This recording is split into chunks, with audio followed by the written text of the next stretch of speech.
پاکستان کے اندر بہت سارے ایمبیسیز ہیں. مثال طور پہ امریکن ایمبیسی ہے, تو امریکن ایمبیسی جس جگہ پہ موجود ہے پاکستان میں, اسلام آباد کے اندر, تو وہ علاقہ انٹرنیشنل لاء کے مطابق امریکہ کا علاقہ ہے, وہ امریکن ٹیریٹری ہے. یہ آپ ذہن میں رکھیے گا کہ جو ایمبیسی کا علاقہ ہوتا ہے وہ بیسیکلی انٹرنیشنل لاء کے مطابق, بھلے وہ کسی بھی ملک میں ہو, امریکن ایمبیسی اگر پاکستان میں ہے تو امریکن ایمبیسی جتنے حصے پہ ہے وہ امریکن اسٹیٹ کا جو ہے وہ حصہ مانا جائے گا. تو یہ یہاں پہ یہ وہ بات ہے. تو میں پھر سے پڑھتا ہوں کہ یا تو جغرافیائی حدود کے اندر ملک اسائلم دیتا ہے, یا کسی ایمبیسی یا کسی کونسولیٹ کے اندر, یا پھر وار شپ کے اوپر بھی پناہ دے سکتا ہے. تو یہ سارے کے سارے ایکسٹرا ٹیریٹوریل اسائلم ہوں گے. یعنی کہ جغرافیائی حدود میں دیتے ہیں تو وہ تو اوریجنل اسائلم جس کو آپ فرسٹ ٹائپ آف اسائلم کہہ رہے ہیں, اور دوسری ٹائپ آف اسائلم جس کو ہم ڈپلومیٹک اسائلم یا ایکسٹرا ٹیریٹوریل کہہ رہے ہیں. تو ایکسٹرا ٹیریٹوریل کے اندر جو ہے ایمبیسی, کونسولیٹ اور وار شپ وغیرہ جو ہیں وہ اس کے اندر آ جاتے ہیں. کونسولیٹ میں دی جانے والی اسائلم ٹیمپریری ہوتی ہے, اور ایمبیسیز کے اندر جو اسائلم دی جاتی ہے یہ بیسیکلی ٹیمپریری ہوتی ہے, یا پھر تب دی جاتی ہے جب کہ اس حوالے سے کوئی مثال روایت موجود ہو. ٹھیک ہے. اور دوسری جو ہے اس کو تھوڑا سا سمجھنا ضروری ہے کہ ایکسٹرا ٹیریٹوریل اسائلم کیا ہوتی ہے. جب کوئی ملک اپنے اصل جغرافیائی حدود سے باہر, یعنی کہ کسی ایمبیسی یا کسی کونسولیٹ یا کسی وار شپ, یا اس کے علاوہ بھی وار شپ کے علاوہ مرچنٹ ویسلز بھی ہو سکتے ہیں. تو مرچنٹ ویسل یعنی کہ کوئی تجارتی جہاز جا رہا ہے سمندر کے اوپر, تو وہ بھی اس میں شامل ہے. اور یا پھر جو ہے وہ کوئی ادارہ بھی ہو سکتا ہے انٹرنیشنل آرگنائزیشن کا, فار ایگزامپل یونائٹڈ نیشنز کا آفس ہو سکتا ہے, یورپین یونین کا آفس ہو سکتا ہے, سارک کا آفس ہو سکتا ہے, کسی کا بھی آفس موجود ہے. اگر اس کے اندر بھی کوئی پناہ لے لے, سیاسی پناہ, تو وہ بھی جو ہے وہ ایکسٹرا ٹیریٹوریل جو ہے یا ڈپلومیٹک اسائلم میں آتی ہے. تو میں پھر سے اس ٹاپک کے اوپر آتا ہوں, تو وہ بتاتا ہے کہ یہ ساری کی ساری ایکسٹرا ٹیریٹوریل اسائلم ہے.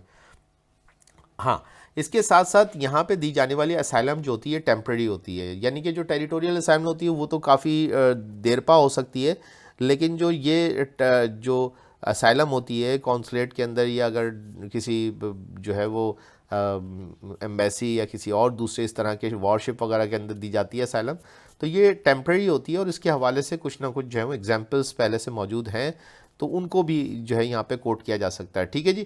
وارشپ پر دی جانے والی, اب دیکھیں وارشپ پہ یہ تو جو ڈپلومیٹک اسائلم کا پہلا حصہ ہے وہ تو یہی کہ کسی کونسولیٹ میں کوئی آدمی گھس گیا, یا جو ہے وہ کسی ایمبیسی کے اندر چلا گیا اور اس نے وہاں پہ سیاسی پناہ کے لیے ریکویسٹ کر دی, تو وہ ٹیمپریری ہوتی ہے, اور اس کے اندر پھر جو ہے وہ دوسری چیزیں بھی جو ہے وہ شامل ہوتی ہیں. وارشپ یعنی کہ اگر کسی سمندر کے اندر کوئی جہاز یا بندرگاہ پہ کہیں کسی پورٹ کے اوپر کوئی شپ کھڑا ہوا ہے, مرچنٹ ویسل ہو سکتا ہے یا وار شپ بھی ہو سکتا ہے, وار شپ کے اوپر کوئی اسائلم لینے میں کامیاب ہو جاتا ہے, تو وہاں پہ کیا ہوگی وار شپ کے اوپر اگر کوئی اسائلم دیتا ہے تو اس کی کیا ریکوائرمنٹس ہوں گی. تو وہ کہتا ہے کہ وار شپ پر دی جانے والی اسائلم عام طور پر ہیومینیٹیرین گراؤنڈ پر دی جاتی ہے, اور عام طور پر یہ سیاسی لوگوں کو ملتی ہے, مجرموں کو نہیں دی جاتی ہے. کسی مرچنٹ شپ پر بھی کسی کو اسائلم دی جا سکتی ہے اگرچہ کہ کوئی ٹیریٹری اس سلسلے میں موجود ہو. ٹھیک ہے جی. اس کے ساتھ ساتھ جو ہے کبھی کبھی کسی انٹرنیشنل انسٹیٹیوشن مثلاً ILO, UNO, انٹرپول میں بھی اسائلم دی جا سکتی ہے وغیرہ وغیرہ. تو اگرچہ کہ یہ صرف انتہائی خطرناک صورتحال میں کے تحت دی جاتی ہے, اور یہ بھی ٹیمپریری ہوتی ہے. ٹھیک ہے جی. تو یہ ساری کی ساری جو ہے میں نے اسائلم کی آپ کو تشریح دی. آئی ہوپ کہ آپ کے لیے کلاس بینیفیشیل ہوگی. Thank you very much.